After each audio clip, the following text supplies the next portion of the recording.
Let them go, my dad's friend said. They might be developing a natural talent. My dad glared at him. Yes, it is illegal, my dad said gently.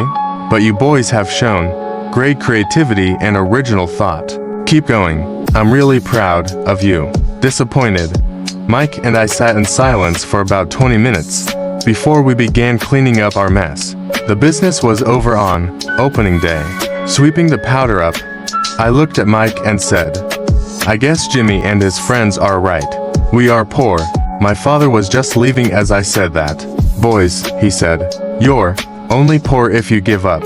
The most important thing is that you did something. Most people only talk and dream of getting rich. You've done something. I'm very proud of the two of you. I will say it again. Keep going. Don't quit. Mike and I stood there in silence. They were nice words, but we still did not know what to do. So, how come you're not rich, Dad? I asked. Because I chose to be a school teacher. School teachers really don't think about being rich. We just like to teach. I wish I could help you, but I really don't know how to make money. Mike and I turned and continued our cleanup.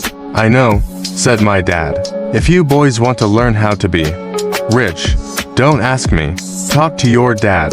Mike, my dad, asked Mike with a scrunched up face. Yeah, your dad, repeated my dad with a smile. Your dad, and I have the same banker, and he raves about your father. He's told me several times that your father is brilliant when it comes to making money. My dad, Mike asked again in disbelief. Then how come we don't have a nice car and a nice house like the rich kids at school? A nice car and a nice house don't necessarily mean you're rich or you know how to make money, my dad replied. Jimmy's dad works for the sugar plantation. He's not much different from me. He works for a company, and I work for the government. The company buys the car for him. The sugar company is in financial trouble, and Jimmy's dad may soon have nothing. Your dad is different, Mike. He seems to be building an empire, and I suspect in a few years he will be a very rich man. With that, Mike and I got excited again. With new vigor, we began cleaning up the mess caused by our now defunct first business. As we were cleaning, we made plans for how and when to talk to Mike's dad. The problem was that Mike's dad worked long hours and often did not come home until late. His father owned warehouses, a construction company, a chain of stores, and 3 restaurants. It was the restaurants that kept him out late. Mike caught the bus home after we had finished cleaning up. He was going to talk to his dad when he got home that night and ask him if he would teach us how to become rich. Mike promised to call as soon as he had talked to his dad, even if it was late. The phone rang at 8:30 p.m. Okay, I said. Next Saturday. I put the phone down. Mike's dad had agreed to meet with us. On Saturday, I caught the 7:30 a.m. bus to the poor side of town. The lessons begin. Mike and I met with his dad that morning at 8 o'clock. He was already busy, having been at work for more than an hour. His construction supervisor was just leaving in his pickup truck as I walked up to his simple, small, and tidy home. Mike met me at the door. Dad's on the phone, and he said to wait on the back porch, Mike said as he opened the door. The old wooden floor creaked as I stepped across the threshold of the aging house.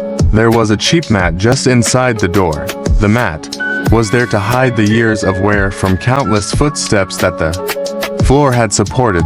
Although clean, it needed to be replaced. I felt claustrophobic as I entered the narrow living room that was filled with old musty overstuffed furniture that today would be collector's items. Sitting on the couch were 2 women, both a little older than my mom. Across from the women sat a man in workman's clothes. He wore khaki slacks and a khaki shirt, neatly pressed but without starch, and polished work boots. He was about 10 years older than my dad. They smiled as Mike and I walked past them toward the back porch. I smiled back shyly. Who are those people? I asked. Oh, they work for my dad. The older man runs his warehouses, and the women are the managers of the restaurants. And as you arrived, You saw the construction supervisor who is working on a road project about 50 miles from here. His other supervisor, who is building a track of houses, left before you got here. Does this go on all the time? I asked. Not always, but quite often, said Mike, smiling as he pulled up a chair to sit down next to me. I asked my dad if he would teach us to make money. Mike said, "Oh, and what did he say to that?" I asked with cautious curiosity. Well, he had a funny look on his face at first, and then he said he would make us an offer. "Oh," I said, rocking my chair back against the wall. I sat there, perched onto rear legs of the chair. Mike did the same thing. Do you know what the offer is? I asked. No, but we'll soon find out.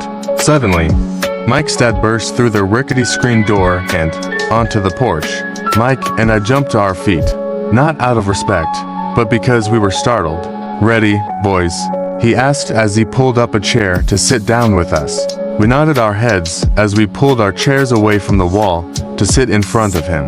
He was a big man, about 6 feet tall and 200 pounds.